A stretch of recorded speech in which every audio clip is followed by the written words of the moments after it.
Hello बच्चों, स्वागत है आपका हमारे यूट्यूब चैनल ओम लर्निंग क्लासेस में। तो आज की वीडियो में हम लोग बात करेंगे किसी साझेदार के अवकाश ग्रहण करने से संबंधित कॉन्सेप्ट के बारे में। तो चलिए जल्दी से वीडियो शुरू करते हैं।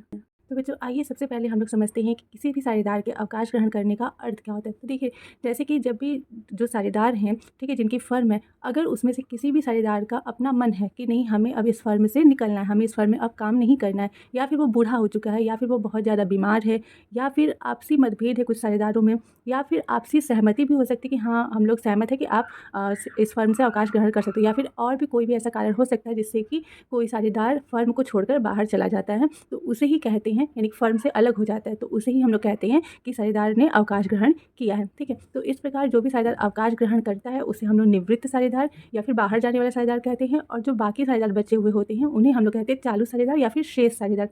एक चीज़ आप यहाँ पे ये ध्यान रखिएगा कि जब भी अगर सिर्फ़ और सिर्फ फ़र्म में 2 ही साझेदार हैं और उसमें से एक साझेदार फ़र्म को छोड़ के जा रहा है, तो इसका मतलब कि साझेदारी ही समाप्त हो जा रही है। ठीक है, वहाँ पे साझेदार के अवकाश ग्रहण करने पे क्या होगा कि साझेदारी ही समाप्त हो गई। बट अगर 3 या फिर 3 से अधिक साझेदार है, तो उस कंडीशन में अगर कोई एक साझेदार फ़र्म को छोड़ के जा रहा है तो साझेदारी रहती है, बस वो वाला साझेदार बाहर चला जाता है। ठीक है, दूसरी चीज़ कि जब भी साझेदार अवकाश ग्रहण करता है तो इससे क्या होती है, साझेदारी जो होती है वो भंग हो जाती है, और इसका परिणाम फ़र्म का पुनर्गठन होता है। यानी कि जैसे हमने आपको बताया था कि जो पिछला हमारा चैप्टर था कि जब भी कोई नया साझेदार फर्म में प्रवेश कर रहा है तो नई साझेदारी संलेख का दोबारा से निर्माण होता है। सेम उसी तरीके से जब भी कोई साझेदार अवकाश ग्रहण करता है तो फिर से एक नए अनुबंध का निर्माण होता है, नए साझेदारी संलेख का निर्माण होता है। ठीक है, तो ये हो गया अर्थ। अब आइए आगे देखते हैं।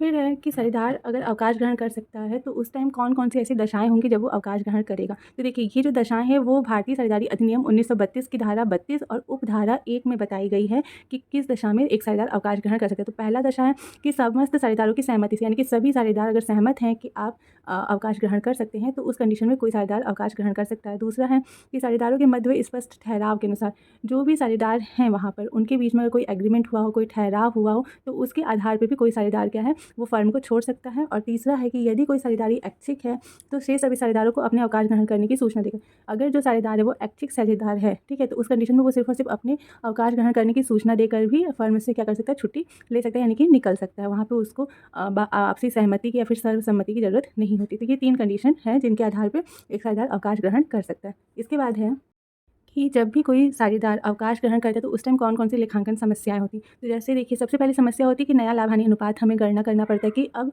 जो बचे हुए साझेदार हैं उनका अनुपात क्या होगा, और दूसरा क्या गणना करना होता है, लाभ प्राप्ति का अनुपात। देखिए, जैसे कि हमारा साझेदार जब प्रवेश करता है तो उस कंडीशन में हम लोग नया लाभ-हानि अनुपात और त्याग अनुपात की गणना करते थे। तो यहाँ पे भी सेम नया लाभ-हानि अनुपात की गणना करेंगे, बट यहाँ पे त्याग अनुपात की जगह लाभ प्राप्ति अनुपात की गणना होती है। अब ये दोनों क्या चीज़ें हैं ये अभी हम आपको आगे बताएँगे।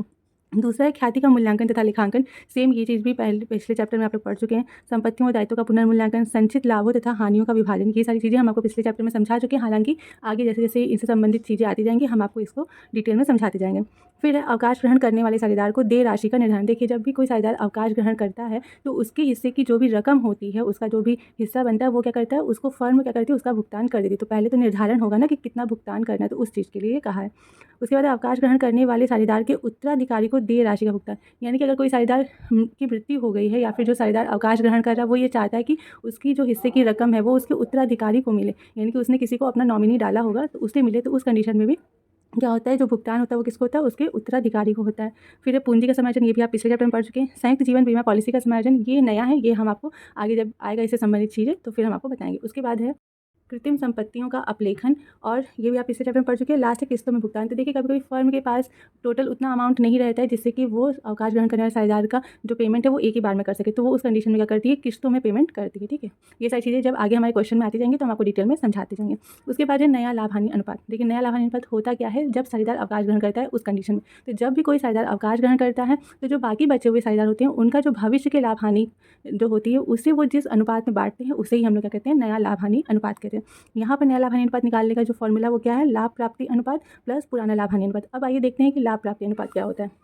तो देखिए, जो लाभ प्राप्ति अनुपात है, जब अवकाश ग्रहण करने वाले साझेदार के लाभ के हिस्से को शेष साझेदार जिस अनुपात में प्राप्त करते हैं उसे ही लाभ प्राप्ति अनुपात कहते हैं। देखिए, जैसे कि कोई एक एप्पल है, ठीक है, एक एप्पल है और 3 लोग हैं, तो 3 लोग एक एप्पल को अगर खाएँगे तो उसके 3 हिस्से होंगे। लेकिन अगर उसमें से 1 लोग चले गए तो अब कितने लोग बचे? 2 लोग बचे। तो उस एक एप्पल को अब कौन खाएगा? अब 2 लोग खाएँगे। तो जो तीसरा हिस्सा पहले का था, उस तीसरे हिस्से में से कुछ हिस्सा पहला इंसान लेगा और कुछ हिस्सा दूसरा इंसान लेगा। तो उस कंडीशन में जो थोड़ा-थोड़ा हिस्सा तीसरे हिस्से में से उन दोनों को मिला है, उसे ही कहते हैं लाभ प्राप्ति अनुपात, ठीक है। तो लाभ प्राप्ति अनुपात का फॉर्मूला क्या होता है? नया लाभ हानि अनुपात में से पुराना लाभ हानि अनुपात माइनस कर देते हैं, ठीक है। तो ये दोनों चीज़ें यहाँ पे। अब आइए देखते हैं आगे इसके क्या है।